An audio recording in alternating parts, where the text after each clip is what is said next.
Whoa, right. Hello world, internet, Jason Isaacs. People who are interested in conservatism, we're on to the big one. We're on to the new right. Anyway, right. So we're on to the new right. And wow, this is where, certainly for me, it gets massively interesting. Maybe this because this is the bit that I grew up in. So well, let's push on. Let's have a look at the context. First of all, as always, we'll start with the context because we need to see it in the context. We need to see that in the context of the failure of the middle way. We were talking about, in the last video, we were talking about democratic socialism and the way it overlapped with one nationism.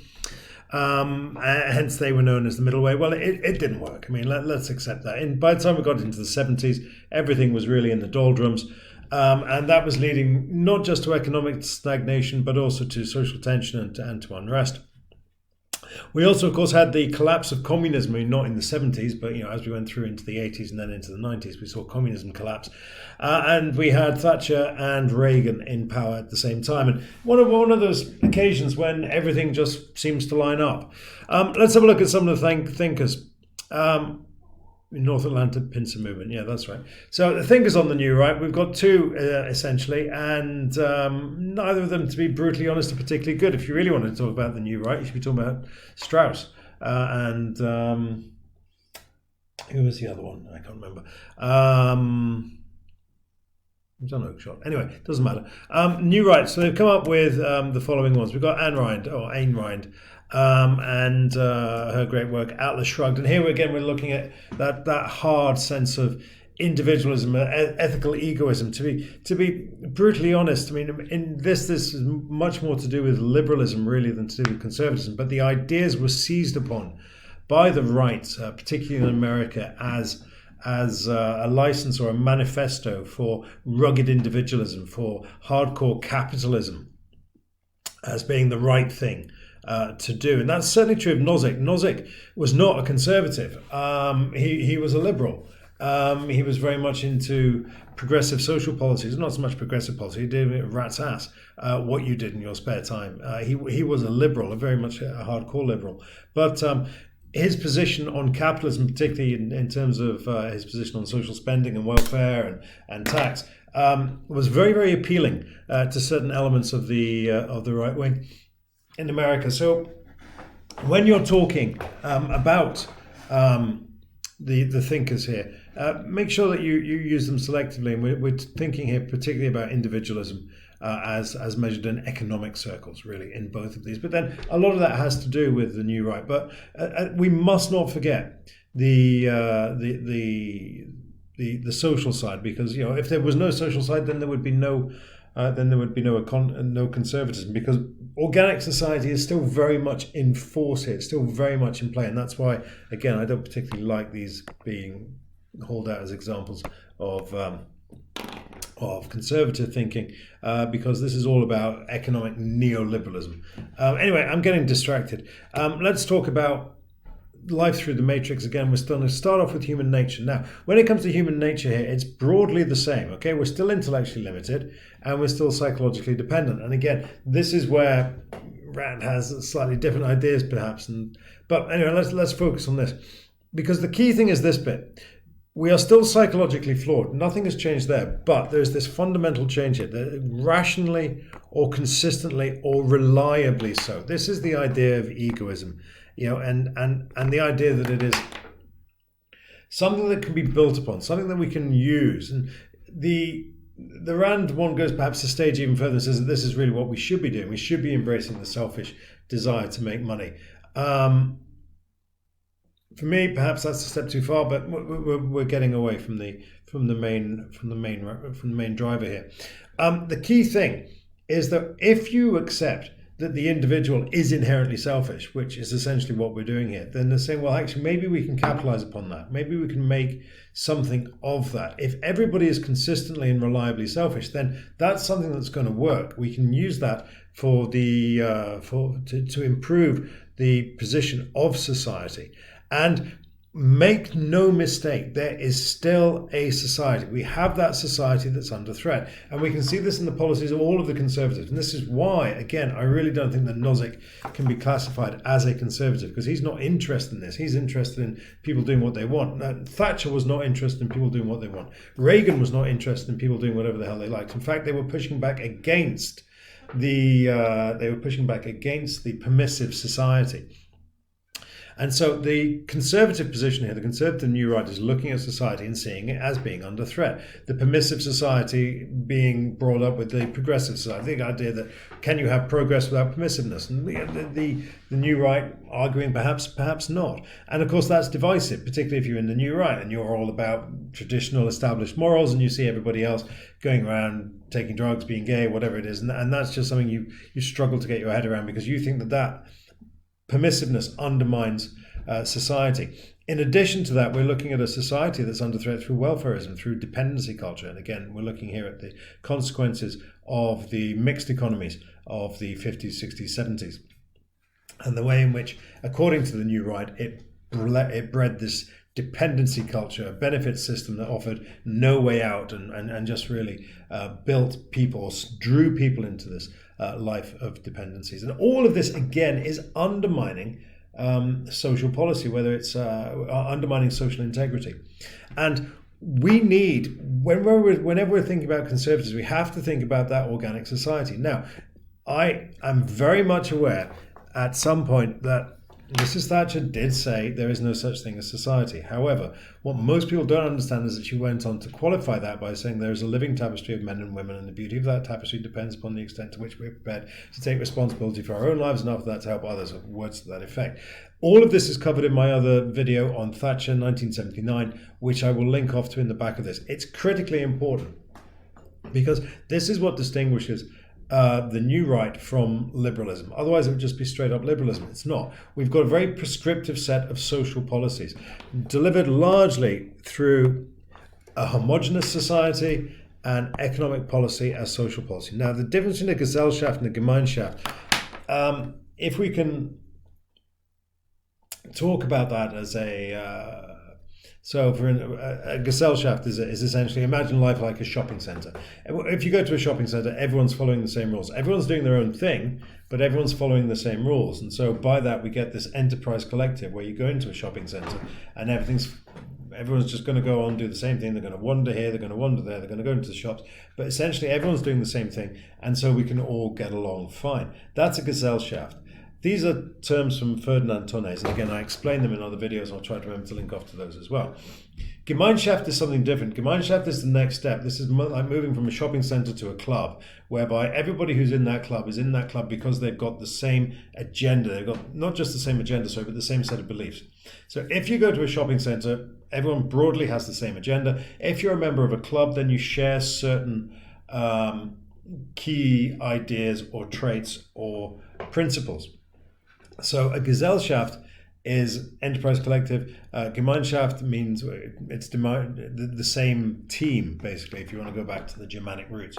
So neoconservatives say that it's not enough to have everybody doing the same thing. We actually have to have the same set of values. It's much more prescriptive. Where with neoliberals, what we're interested in is everybody just playing by the same economic rules, essentially. So what we're trying to do here is we're trying to roll out capitalism as a social policy. So in other words, if everybody's a good little capitalist, then everyone has the same set of values. Everyone has the same set of, everyone's following the same agenda. We're all off there trying to get rich quick. And if everyone's trying to do that, then everyone's playing the same game. Again, that's good enough for our neoliberals. That's good enough for our neoliberals. Our neoconservatives want to take that a step further and take that from the Gesellschaft to the Gemeinschaft. So it's not enough to be following the same rules. You actually have to have the same set of values and the same set of principles. And we'll come back to that later. Again, Thatcher did believe in society, and for more details on that, link off to my 1979 Thatcherism video, which I'll slap on the back of this. So, human nature, predictably, reliably self-motivated. Organic society, yes, a living tapestry of robust individuals, people looking after themselves, looking after their families, and then after that turning around and helping other people. But it's that robust individuals, that's the critical point of this society. It's not atomistic. Again, that's the Nozickian model. That's Nozick talking about atomistic individuals. That's not true. If you read Thatcher, if you read Oakeshott, later Oakeshott, then you can, sorry, the hounds, then you can see that, we're not looking at an atomistic society. Far from it. Anyway, I've done that. Check out my other video, 1979, Thatcherism, for more details on that. Let's look at economic problems, because this is really important. So we have macro problems. Keynesian policies are inhibiting growth, and the economies are stagnating. We've got micro problems, structural inefficiencies in markets, inefficient individuals, inefficient businesses, and all of that is undermining the integrity of society. Again, we're coming back to that idea of society being this complex web of interlocking ideas. So the economy is going nowhere in a rush. We've got top-level problems where the government's struggling to manage it effectively. We've got bottom-up problems where we're supporting inefficient businesses and inefficient individuals. And so in comes the new right, and they say, right, that's it. The government's job now is to create a level playing field. The government's job now is to focus on big picture, specifically controlling inflation. We will withdraw support from inefficient individuals. We will draw support from inefficient businesses. So we have no nationalisation, we cut welfare, we do all of those things. For the individual, well, obviously our welfare's been cut, but what we're doing now is they're promoting capital ownership. We're now getting into debt because we're now being encouraged to acquire capital. If you remember Thatcher, you're looking at the privatisation. So all the shares are being sold off, and instead you're looking at the purchase of council houses, you're looking at mass stock ownership issues. Everyone's becoming a capitalist under Thatcher, and they're loving it. It seems to be working incredibly well. And again, what we're doing there is we're trying to create that living tapestry of robust individuals. Again, we'll go back, look at that Thatcher quote. It's massively important. And when we're selling off all these national industries, we're encouraging ownership by small people so that they can get a slice of this capitalist pie. We are trying to create capitalists in this model, because if everyone is a capitalist, then the economy is going to be strong. If everyone's a capitalist, then society is going to be strong, because we're all doing the same thing. We're all good little capitalists. When I come home from a hard day of work, if my next door neighbor is sitting on his front step and drinking beer with money paid for by welfare because he's unemployed, then the argument here is going, well, we're not playing the same game. However, if I come home from work, having had a long day at work, and as I get in, my next door neighbour is similarly getting in from a long day at work, and he's got himself a job and he's pulled himself up, then we're playing the same game. We're all good little capitalists now, and that's really what it is. So capitalism, both as an economic policy and indeed as a social policy. That's the key to understanding the new right. If you can get your head around that, then you're going to be in really good shape. So we're looking at neoliberal economics. This is where Nozick comes in. This is where he's all about embracing the individual. This is all where Rand comes in, where it's all about driving individual, or harnessing the worst aspects of the individual for the benefit of the society, which is a wonderful quotation I found somewhere about capitalism. I need to dig it out from somewhere. So the economy is there. It's all about neoliberals. It's about creating that environment whereby individuals can maximize their economic well-being. So what then is the job of the state? Well, the state is not there to deliver progress, okay? The state cannot twiddle that knob and pull that lever and make things better. The only thing that can make things better are individuals. The state is massively inefficient. It can't micromanage society. That just leads to bureaucracy. It can't micromanage the economy. That just restricts growth. So the state is the problem. The bigger the state grows, the bigger the problem grows in this theory at any rate. So what's the answer? Well, the answer is to wheel back the state. The job of the state becomes delivering stability. So in society, we see neoliberals. They're looking at economic policy, as social policy. Everyone's a good little liberal, good little capitalism, and that's fine. The neocons, they take it a stage further, and they're looking to roll back the permissive society. I'll talk a little bit about that in a minute. In terms of the economy, the neoliberal position is macro. We're looking to control inflation, create an environment whereby individuals and individual businesses can maximize growth.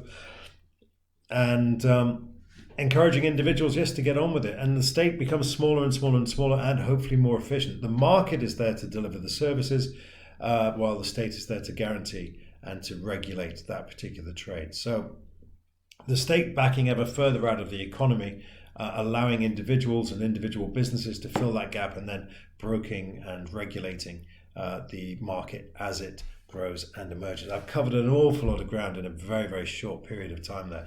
I will make sure I link off to that 79 video where I go through it in a different way.